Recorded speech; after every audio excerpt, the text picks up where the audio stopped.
자, 안녕하십니까 여러분. 역사 승진쌤입니다. 드디어 다시 한번 유튜브 복습 영상을 찍게 됐네요.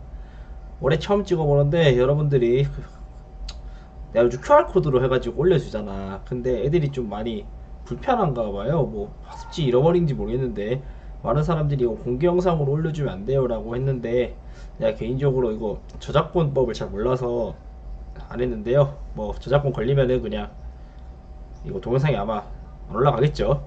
자, 그런 거 생각하면서 그냥 교과서에 있는 것들 위주로 한번 전체 공개 영상으로 해서 동영상 올라오도록 하겠습니다. 자, 2학기 시작돼서 일단 일제강점기 먼저 수업한 다음에 1차 대전, 2차 대전 수업할 거고요. 그 다음에 우리 민주주의 역사, 6.25하고 민주주의와 관련된 대한민국 역사를 공부하고 냉전시대 공부하면 2학기 끝납니다. 아마도 중간고사 전까지는 2차 대전까지 못 나갈 것 같고 1차 대전 나갈 것 같고요. 일단 그러면 일제강점기 시작해 보도록 하겠습니다. 우리가 일단 일제강점기에 대해서 이거부터 알고 들어가야 돼. 일제강점기는 시대를 어떻게 구분하냐라고 볼 수 있는데요. 일단 1910년대부터 1910년대 10년 경술국치부터 1919년 3.1운동 이때까지 무단 통치라고 해요. 3.1운동을 기점으로 해서 우리 민족의 저항을 보고 일제가 통치 방식을 바꿉니다. 이때를 문화 통치라고 하는데 우리 교과서에는 이 시기를 민족 분열 통치라고 많이 얘기하더라고요. 자, 그리고 이때가 2단계고 이제 3단계 넘어가면 민족 말살 통치예요. 어떻게 보면 민족 말살 통치는 무단 통치하고 매우 비슷합니다. 이때 1단계와 3단계가 억압이라면 2단계는 약간 좀 풀어줬다라고 보면 되겠어요. 선생님이 이거 교과서에 따라가지고 그 터닝 포인트를 해놨는데, 사실 민족 말살 통치는 1931년 만주사변보다도 1937년 잠깐 볼까? 1937년 중일전쟁이라고 있어. 중일전쟁.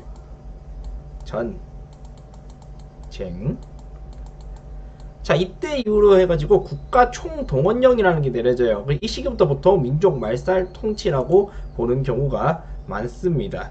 자, 그러면 일단 어쨌든 이렇게 시대 구분 3개로 해봤으니까 우리는 오늘 먼저 1910년대부터 한번 배워보도록 할게요. 자, 1910년대 일체 통치를 무단 통치라고 이제 키워드로는요, 일단 헌병 경찰 제도가 있겠고요. 그리고 경제정책으로는 우리 식민지 수탈을 위해 토지 조사 사업을 합니다. 그리고 회사령까지 오늘 크게 3가지에 걸쳐서 알아보는 시간 갖도록 할게요. 자, 먼저 일제가 우리나라를 1910년에 드디어 합병을 시킵니다. 우리 입장에서 그때 시기를 경술국치라고 부르죠. 자, 기존에는 조선 통감부였죠. 일제가 을사조약을 맺고 난 다음에 조선 통감부를 설치해서 안중근 의사께서 쏴 죽인 이토 히로부미를 초대 통감을 안치지 않습니까? 자, 우리의 그러한 저항에도 불구하고 어쨌든 우리는 일본에게 먹혔습니다. 그래서 일제가 조선 통감부를 조선 총독부로 확대 개편하게 되는 것이죠. 자, 이게 당시에 조선 통감부 건물이었고 이후 조선 총독부 역할을 하게 됩니다. 약 1926년까지 있다가 이 건물이 완성되고 나서는 조선 총독부가 이 건물로 바뀌죠. 앞에 있는 이 건물 같은 경우에는 6.25 때 소실된 걸로 알고 있고요. 이 조선 총독부 같은 경우에 우리가 알고 있는 조선 총독부 같은 경우에는 그 김영삼 대통령 시절까지 존재했다고 합니다. 일제가 이 건물을 지을 때 어디다 지었냐면 여기다가 지었어요. 자, 여러분 이게 뭘까요? 이게 바로 광화문이고요. 이 뒤에 보면 경복궁 긍정전입니다. 자, 조선의 아까 자부심이나 조선 왕실의 기틀 이런 것들을 무너뜨리기 위해서 왕궁이었던 경복궁을 파괴시키고 그 안에다가 조선 총독부를 설치한 것을 우리 볼 수 있죠. 자, 이러한 일제 만행이었는데, 자, YS 대통령 있죠? 김영삼 때 들어와서 이 조선 총독부를 파괴시킵니다. 이 조선 총독부 폭파할 때만 해도 논란이 많았어요. 한쪽에서는 아픈 역사도 우리 역사다라고 하면서 이걸 보면서 가슴 깊이 새기자라고 폭파를 반대한 반면에 좀 일본의 버르장머리를 고쳐줬다. 이거 YS가 한 말인데요. 그때 일본이 약간 좀 내가 봐도 옛날 잘 보면 너무했던 게, 막 여기 조선 총독부 있죠. 여기 와가지고 막 지들 옛날에 뭐 명예로운 뭐 그런 거 하는지 모르겠지만 막 설치고 다녔어. 쉽게 말하면은 지들 막 전리품처럼 막 사진 찍고 다녔고요. 꼭 와서 기념사진 찍고 가더라고요. 그러니까 우리가 역사 바로잡기 운동하면서 YS 때 폭발했고요. 지금 남아있는 앞으로 다시 가서 지금 남아있는 건 요거만 지금 독립기념관에 남아있다고 합니다. 자, 그렇다면 우리 초대 총독 데라우치에 대해서 알아보겠습니다. 육군 대장 출신이었고요. 제3대 조선 통감을 하고 있다가 우리가 식민지가 되면서 초대 조선 총독으로 부임합니다. 이후에 일본으로 들어가서 제18대 내각 총리 대신을 했는데요. 자, 이후에도 우리 조선 총독은 모두 군인 출신이었습니다. 자, 일제가 우리를 어떻게 통치했는지 알 수 있는 방식이죠. 그리고 군인으로서 조선 총독 이후에 총리까지 갔다는 거. 자, 이렇게 봤을 때 이후에 조선 총독 자리가 일본 중앙 정치에서 진급하는데 매우 중요한 자리였다라는 것도 알 수 있겠네요. 자, 그러면 무단 통치에서 헌병 경찰에 대해서 알아보도록 할게요. 여러분, 헌병이란 용어는 최근에 일제의 잔재달에서 2014년 이후에 군사 경찰로 이름을 바꾸긴 했습니다. 이것이 헌병이에요. 원래 헌병은 니네들 잡는 게 아니고 군인들 잡는 거예요. 예를 들어서 탈영을 했거나 아니면 군인들이 뭐 휴가 나와서 뭐 잘못을 했거나 아니면 기타 등등 있죠. 그때 헌병들이 출동해가지고 군인들을 잡아갑니다. 근데 이런 군인들이 니들 잡는 데까지 했다는 거죠. 자, 여기가 군인 있죠? 이 헌병들은 군인만 잡아야 되고 니네들은 이 포도리가 잡아가야 되잖아. 근데 포도리가 아니고 얘네들이 니들을 잡아갔다는 겁니다. 일제가 얼마나 우리 조선을 강압적으로 통치했는지 알려주는 좋은 사례다라고 볼 수 있겠어요. 좋은 사례? 말이 좀 이상하지만 어쨌든 그렇다는 거. 자, 그리고 이 헌병경찰이 또 어마어마했던 건 바로 이 즉결 처분권을 행사할 수 있다는 거예요. 여러분들이 뭐 잘못하면은 원래 약식재판이든 정식판이든 보통은 어쨌든 그 절차를 거쳐가지고 벌금을 낸다거나 또는 뭐 집행유예를 한다거나 징역을 한다거나 뭐 이럴 텐데 이 헌병 경찰이 바로 그 자리에 즉결 처분권을 행사할 수 있는데 문제는 태형까지 행사할 수 있다 이겁니다. 이 태형이라는 게 뭐냐? 팬다 이거죠. 이렇게 사람 엉덩이를 까고 볼기짝을 뚝까 패는 거였는데, 아니 좀 이게 일본의 법이 원래 태형이 있으면은 모르겠는데 이게 그게 아니라는 거예요. 오로지 조선인들에게만 이 태형을 해당시켰다는 거. 일본이 얼마나 1910년대에 우리를 차별적으로 대우했는지 알 수 있는 좋은, 이것도 좋은 일이라 해야 되나 뭐라 해야 되나 어쨌든 그런 사례다라고 보면 되겠어요. 우리 천재교과서에 왜 그러면 태형을 때렸는지 거기에 대해 이유가 나와 있는데 되게 어이없습니다. 과연 진짜 내가 보면서도 이거 진짜 사실인가? 우리가 너무 일본을 진짜 나쁘게 보는 거 아니야? 라고 의심될 정도로, 자 보세요. 시장에서 익지 않은 감을 판매했다는 이유로 태형 15대, 거주하는 근처가 청결하지 않다는 이유로 태형 20대, 어물원 헌병이 경찰이 가라고 하는 길로 가지 않았다는 이유로 태형 5대, 뭘 막아지도 않은 소리로 사람 패고 있어요. 그러니까 정말 어이가 없죠. 이게 바로 일제의 통치였다. 1910년대에 무지무지한 잔악한 일제의 통치 방식이었다라는 걸 알려주는 사례다라고 볼 수 있겠습니다. 자, 이렇게 어마어마한 문화통치, 당연히 한국인들에게 정치활동 안됐고요. 언론 출판, 집회, 결사 자유 박탈당했습니다. 우리나라 민족신문들 이때 없어요. 교육 분야에서도 교사가 칼을 차고 있습니다. 니네들이 뭐 요즘 수업시간에 잘 자고 가끔가다 쌤들한테 대들죠. 대들다가는 교사가 칼 뽑을 수 있다 이거예요. 그만큼 무서운 분위기 속에서 수업이 이루어졌다 이거고요. 나아가서 우리에게 교육도 별로 이루어지지 않았는데, 자, 조선인들에게는요 딱 고등교육도 딱히 허락되지 않았고요. 대부분 초등교육, 당시엔 보통교육이라 불렀는데 보통교육 4년에 했다 이겁니다. 그리고 나아가서 조선어뿐만 아니라 국어를 강조했는데 여기서 말한 국어는 일본어가 되겠죠. 자, 제1차 교선교육령 내용 보면은 제8조에 국어를 가르친다. 그리고 보통교육의 수업연한은 4년으로 한다. 이마저도 지방의 실제에 따라 줄일 수 있다 라고 되어 있습니다. 자, 1차 교선교육령 보듯이 계속 말하지만 국어교육, 즉 일본어 교육을 강조했고 우리 식민지 조선인들에게는 고작 4년밖에 교육을 하지 않는 이 차별이 이루어졌다 라는 거. 그럼 4년 교육 끝나고 실업교육 해가지고 그냥 행사 현장에서 뭐 노동이나 해라, 이런 뜻으로 받아들이면 되겠어요. 자, 여기까지 여러분들 무단통치, 조선총독부 설치부터 통치의 내용까지 알아보았습니다. 자, 그럼 다음 경제 부분으로 넘어가도록 할게요. 자, 1910년대 일제가 우리들 경제 부분에서 삥 뜯는 거죠. 그러니까 우리 삥 뜯기 위해서 한 사업이 토지 조사 사업입니다. 명분은 굉장히 좋아요. 지세를 공정하게 부과하고 토지 소유를 근대적으로 정리한다. 지금 조선의 토지는 아직 전근대적이기 때문에 이제 근대 시스템을 만들자 이거겠죠. 자, 그럼 근대적 토지 소유라고 하면 사실 니네가 알고 있는 그거예요.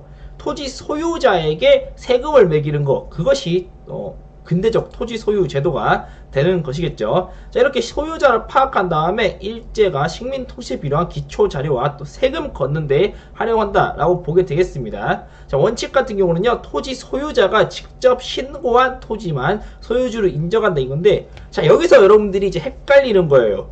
아니, 우리 입장에서 보면, 그러니까 지금 21세기에 살고 있는 사람 입장에서 보면 토지 소유자가 자기 땅을 직접 신고하는 게 뭐가 문제냐, 오히려 이렇게 안 하는 것이 문제지 않냐라고 생각할 수 있습니다. 자, 그렇기 때문에 우리가 토지 조사 사업을 이해하려면 사실 이것도 이거지만 이 밑에 거 지주의 소유권만 인정하고 경작권을 인정하지 않는다라는 교과서의 이 문구를 주목할 필요가 있어요. 자, 여러분들 이걸 이해하려면 니네들은 잠시 잠깐 21세기 사람이 아니고 이 시기 사람으로 돌아가 볼 필요가 있어.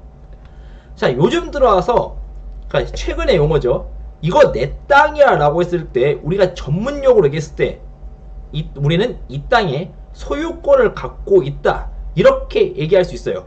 소유권을 가진 자가 이 땅이 내 땅이야 라고 이야기할 수 있겠죠. 자, 그러면 이게 뭐가 문제냐면, 조선시대에 사실 지금은 우리가 이 땅에 대한 권리로 소유권이 있지만 그 시기엔 경작권이라는 권리가 있었어요. 자, 지금도 우리가 이 소유권을 가지고 이 땅을 사고 팔 수 있는 거죠. 그 옛날에도 그 조선시대 사람들이 경작권이라는 또 하나의 권리를 가지고 뭐 대대로 세습할 수 있고 뭐 할 수 있다는 거예요. 즉 지금 우리 보면은, 자, 소유권을 가진 자가 경작권을 가진 자에게 지금 시대로 얘기하면 몇 년 계약, 이래가지고 계약이 끝나면 넌 아웃이죠. 근데 조선시대 그게 아니라는 거예요.